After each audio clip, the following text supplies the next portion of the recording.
Aujourd'hui sur Military Machine, on va vous apprendre comment vous camoufler avec de la fumée sur un tank puisqu'on sait jamais ce qui peut se passer. Pour ça, on est au cœur de la Pologne à Varsovie chez Panzerfarm et vous allez voir plus précisément le Smoke Screen.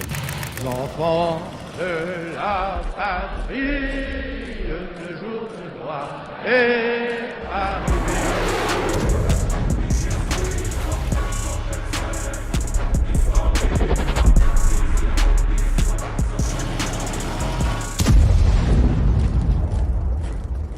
Vous allez le voir tout du long de cette vidéo, c'est vraiment exceptionnel. L'équipe de Panzerfarm a été vraiment très accueillante, c'est vraiment incroyable tout ce qu'on a pu produire. Donc je tiens à vous remercier encore une fois, c'est vraiment important parce que je pense que sans vous, j'en serais jamais arrivé là. On est de plus en plus. Derrière moi, il y a Nathan, on a encore Antoine et Tiffen qui sont là aujourd'hui pour faire développer Military Machine. Vous allez voir au fil du temps, dans quelques mois, on fait des choses de dingue. On va aller de plus en plus loin. Je remercie aussi mon partenaire World of Tanks qui est un jeu exceptionnel. Donc pour ceux qui ne connaîtraient pas, c'est un jeu qui est dédié aux chars d'assaut.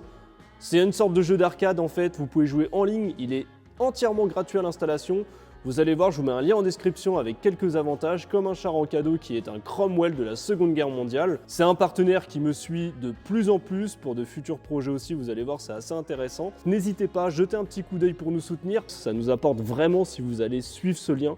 Donc voilà, on va retourner en Pologne et vous allez voir, cette vidéo, c'est vraiment ma préférée. C'est parti.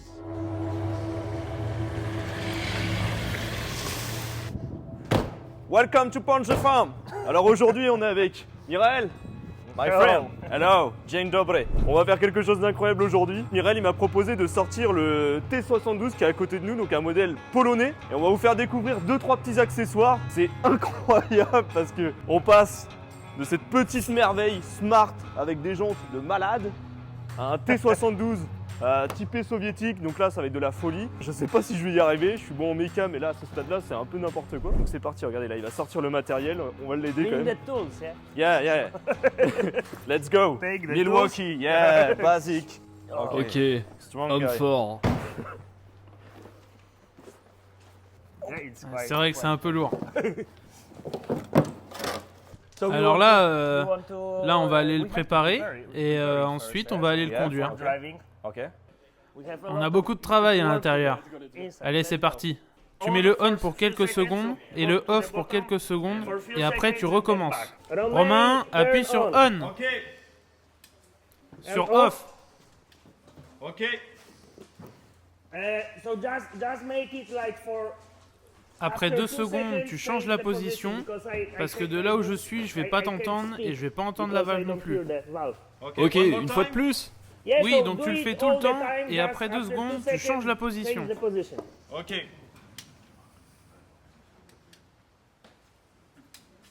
Non, là ça marche pas. On va devoir ouvrir la trappe. Alors là, tu coupes le contact et depuis le dessous, tu tapes ce bouton-là avec ta main comme ça. Regarde, comme ça. Avec cette partie de ta main, tu vas l'éteindre rapidement, comme ça. C'est tellement professionnel. Avec ça, tu tournes la tourelle, mais je vais te laisser le faire. Tu veux tourner sur la droite? Oui, tu tournes sur la droite. Tu peux essayer de le faire assez vite. À ce moment-là, en fait, je suis à l'intérieur de la tourelle, là, en train de tourner la manivelle, mais en fait, il y a un système d'ultra réduction, ce qui fait que c'est super long, et comme vous le voyez, je devais tourner à plus de 90 degrés, c'est énorme.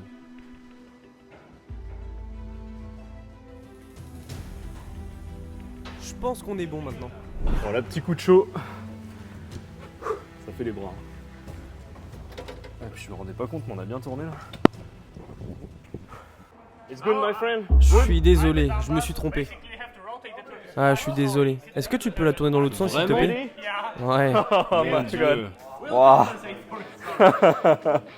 Franck, je te dirai si c'est la bonne manière.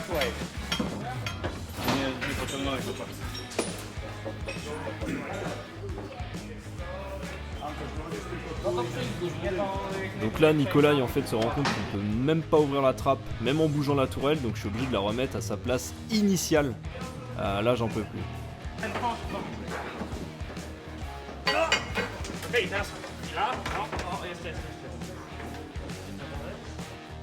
Et tu peux pas relever celle-là?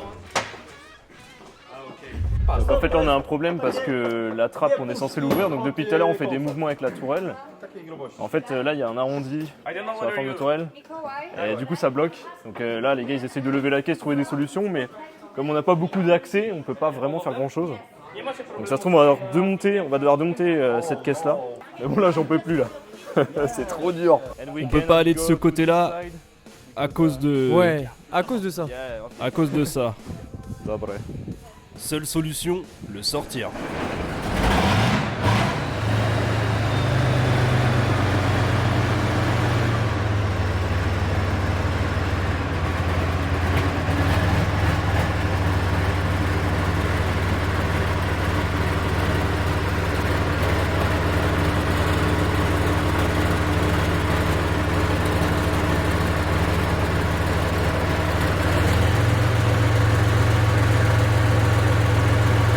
Regarde sur le côté gauche si c'est pas trop près. Ok.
Vous voyez pourquoi le mécanisme ne voulait pas fonctionner? C'est parce qu'en fait, il était débranché. Ah ok. Je me demande, est-ce que maintenant tu peux aller à l'intérieur du tank? Ok. Tu mets le contact Ok. et tu allumes le bouton que je t'ai demandé d'allumer tout à l'heure. Tu penses pouvoir le faire maintenant? Le rouge? Le rouge, ouais. Ok. Je suis à l'intérieur. Donc en fait là je suis dans la position de pilote. Vous voyez, c'est assez marrant. Avec le petit ventilateur là.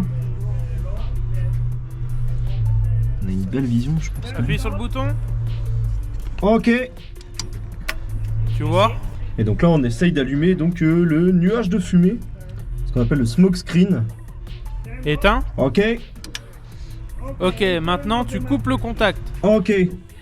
Et donc là ce qui est intéressant c'est que Mirel c'est un vrai spécialiste. Donc il prend vraiment le temps, ça fait environ 10 ans qu'ils n'ont pas démarré ce système là. Et par sécurité, par précaution on fait tous les essais. Donc là ici c'est les fusibles en fait. Et on essaye avant le démarrage de vérifier que tout fonctionne bien, qu'il n'y ait pas de départ de feu ou quoi que ce soit. Vous voyez hein. Ici tout à l'heure donc ce que je montrais là c'était on va dire la mise en... le coupe-circuit entre guillemets. On voit un petit peu la tourelle, panier de tourelle. Pareil la boîte de vitesse ici. C'est assez impressionnant, c'est compact là, vous voyez pas mais en fait je suis complètement allongé. Je pense que je suis dans la mauvaise position d'ailleurs. Mais Ça fait vraiment drôle, c'est vraiment un rêve de gosse parce que j'ai toujours rêvé de savoir comment on était à l'intérieur de ce modèle-là, s'il est tellement fin en fait, tellement bas au niveau de la caisse, c'est dingue.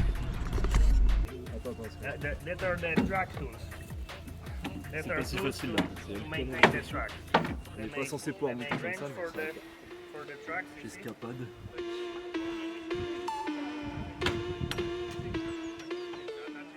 Mireille, j'ai une question pour toi. On va aller checker l'huile maintenant, donc viens. Avant, juste, c'est quoi ça? Je comprends pas. Pourquoi les chars soviétiques ont cette forme en V? C'est super important parce que quand tu vas vite dans l'eau ou la boue et l'eau sont projetées sur ton visage et ça te protège en fait. Non, en fait, quand tu conduis vite dans la terre et que l'eau et la boue arrivent comme ça, au lieu de tout te prendre dans la tête, tout part sur le côté, tu vois, comme ça. C'est un peu comme un bouclier anti-éclaboussure, tu vois. C'est super intéressant, juste une petite pièce pour aider. Oui, mais l'eau ou tout ce qui arrive est projeté sur le côté. Ah ouais, la galbe aide pour évacuer.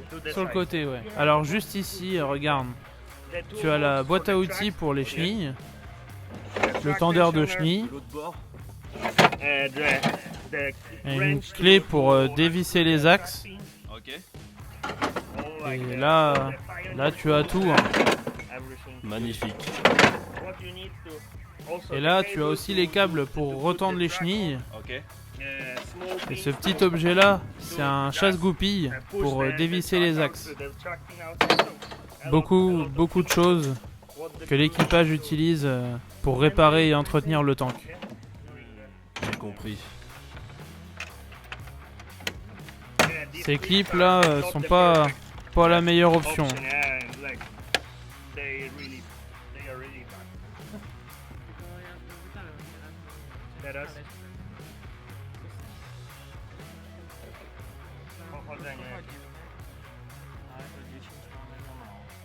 Donc ça c'est la tige universelle de mesure pour l'huile et le carburant. Là tu peux voir les niveaux d'échelle. Ici c'est la description. Huile moteur, réservoir de carburant. Avec une seule tige, tu peux checker tous les niveaux du tank. Oui, par exemple celle-ci, l'huile de boîte de vitesse.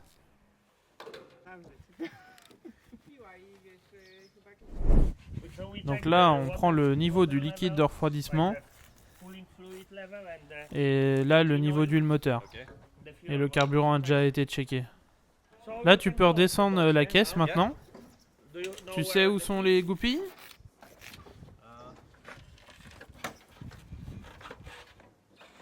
Tu sais où sont les goupilles pour ça ? Non, je ne sais pas, c'est Nikolai qui l'a démonté. Ok, alors je vais aller les récupérer. Ah, maybe yes. But they are on the. One should be on the chain, but maybe second one broke loose or something. Yeah, move it a little bit up. A little bit more. A little bit more. A bit more. Oh, yeah.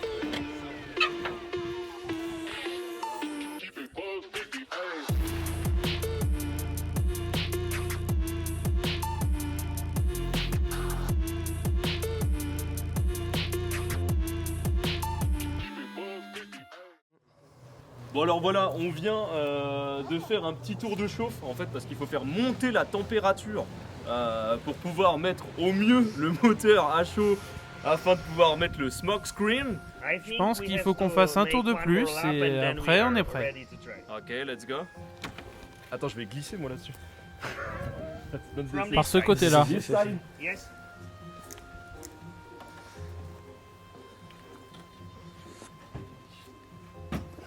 Donc là c'est parti, hop, ça démarre.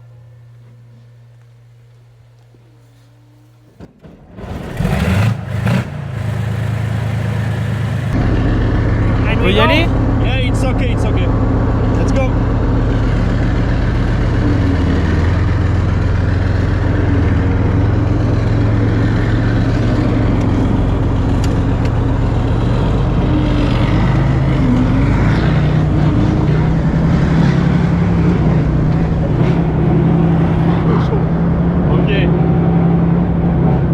c'est assez impressionnant.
C'est vraiment incroyable. Il y a des choses dans ma vie qui me surprennent, mais là vraiment, je suis pas sûr que je puisse faire plus. C'est la fin du jeu, je crois. J'ai atteint le truc qu'il fallait faire.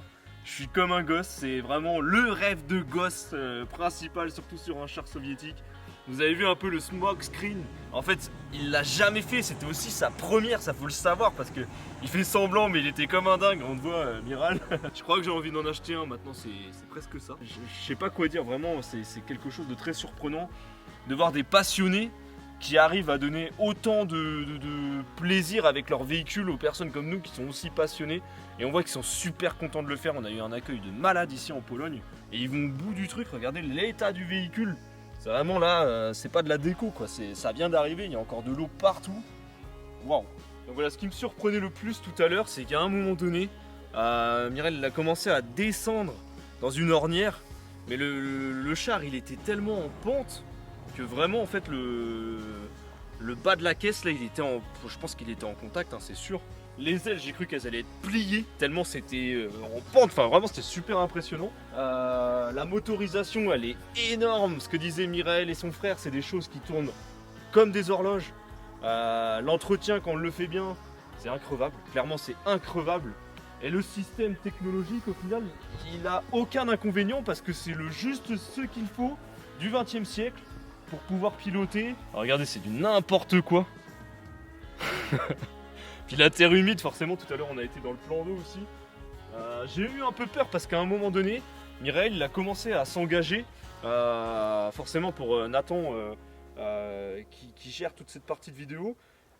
J'ai bien vu qu'il a voulu ralentir un peu et j'ai senti le tank qui commençait à se coller en fait dans le bas de l'eau.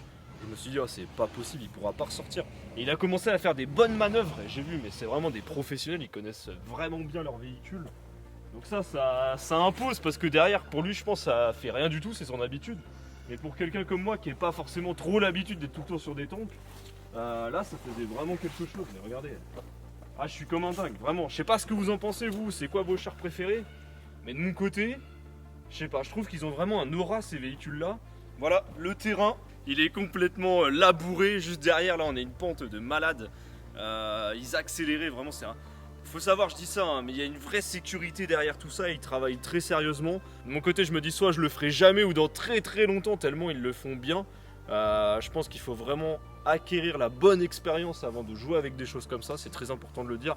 En tout cas, j'espère que vous avez aimé ce concept vidéo qui est dingue et qui répond un petit peu à ma vraie passion, la mécanique. N'hésitez pas à liker, partager comme d'habitude forcément, ça nous apporte aussi sur Military Machine. Et merci encore à mes amis de Panzer Farm pour leur super accueil, c'était vraiment exceptionnel. Ils étaient venus en Normandie pour le D-Day, je pense qu'ils ont voulu me rendre l'appareil, c'est vraiment gentil de leur part. Donc voilà, je vous dis à de prochaines vidéos, c'était dingue.